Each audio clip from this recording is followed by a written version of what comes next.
What's up, guys? This is Jason with 10 Soldier Race Cars for another edition of what we've dubbed Motivational Monday with JT. It's nothing super fancy. We just try to give you some words that you can put on in your pocket and some ideas that you can keep in your pocket for later, for when life gets at you. And man, I didn't exactly know what we were going to talk about today. We had a really hard week last week, just a bunch of stuff that we had to get through and deal with, and and there was some stuff that frankly really kind of got me down. But this morning I was looking in our office, in our little showroom area that where Ricky works and my wife, and that's kind of our shipping. It's a catch-all room. But one of the things that's on the wall is all these Wallies.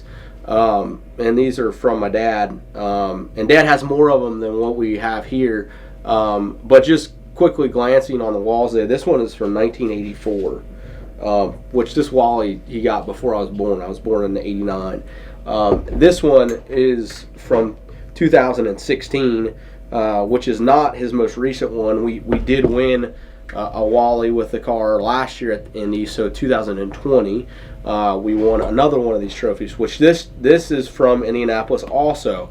So it's just really cool that my dad has a trophy from the same race from 1984 and 2020, and I know that he has older ones than this, but this just happens to be one that we have. And just going through our little trial that we had some stuff that we had to deal with.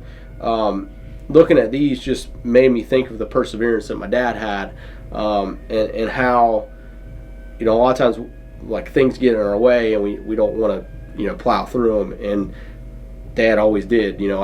I can't. I'm 32 and I can't really remember a time where I saw my dad quit intentionally.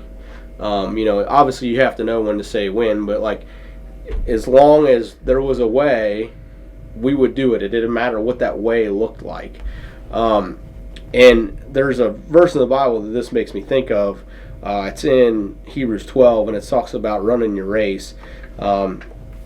And it said, "Let us run our race with perseverance, the race that's marked out for us, fixing our eyes on Jesus, the pioneer and perfecter of faith." And what it's talking about here is, I believe anytime that you run a race, you want to fix your eyes on somebody that's faster, somebody that's better than you.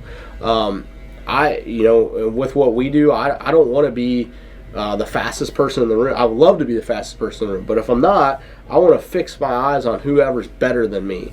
And that's kind of what it's talking about here with Jesus, is that you're fixing your eyes on somebody that has what you want to do locked and loaded. They figured it out. That's someone that you can kind of model your life around.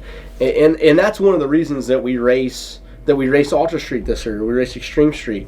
People always ask us, why would you travel the country racing a class that really doesn't pay that much, that has such a pretty hard schedule, and really it always goes back to why I saw a comment not too long ago, like, man, I wouldn't do all that race for that amount of money.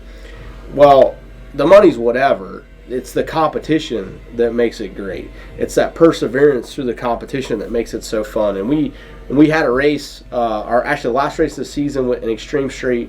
We raced our buddy Tim Canerium, and Tim is an incredible competitor. It's just fun, man. And anytime that you line up with somebody that the race is going to be really good, or you're trying to go a personal best. We run a lot of quarter-mile tracks, and obviously we're just racing eighth mile. So as a driver, you get to let off the trans brake button, and you almost fix your eyes on the scoreboard, or at least I do. I like to see that thing light up and see whatever we accomplished instantly. It's amazing. But when we were racing Tim, man, I knew it was going to be hard, and I knew that Tim's always really good on the tree. I'm normally pretty good, so I knew we'd probably be pretty close on the tree. And then our cars were running within a thousandths of each other, honestly. Let off the button, and then I can see Tim like way out in front of me, because his car, 60 small block nitrous car, it was like, I think it went 106 or something, where we went like 110. So I could see him just like shoot out in front of me, but like I knew that the turbo horsepower was really about to kick in. And man, it was such an amazing drag race to see this guy, literally someone honestly that I look up to, man, a guy that's done this type of racing for a really long time, someone that I felt that we were lucky to even get to run toe to toe with him, and I could see us catching him. And then at a certain point, once you're kind of up by their door and a little farther, like when the cars are really even, you can no longer even see really who tell who's in front. And that's when your eyes really go on the scoreboard, because you know that the finish line is about to come up. And you literally like hold your breath, like, and not that it takes that long, but this 4.5 seconds almost feels like an eternity. But in that instance, our light didn't come on. Was I a little bummed? Absolutely. Was that going to make me quit? No. Or make us quit? No. But that was such an awesome race to even be a part of, to watch someone that's really done this for a long time and really be on their heels. And really, what that did for us is we want to go back and we want to beat Tim. We want to come back and be better than ever. And that's really what Jesus is the Bible's talking about here, is running that race with such a perseverance and fixing our eyes on Jesus to help pull us through the hard times in life. And I love that analogy just because it is racing. So to wrap it all up in a bow for you, and I know I've talked a few different things. I got some wallies here in front of me, all this stuff. But when we run our race, we want to run it for a prize. This is a really cool prize to the people in drag racing land.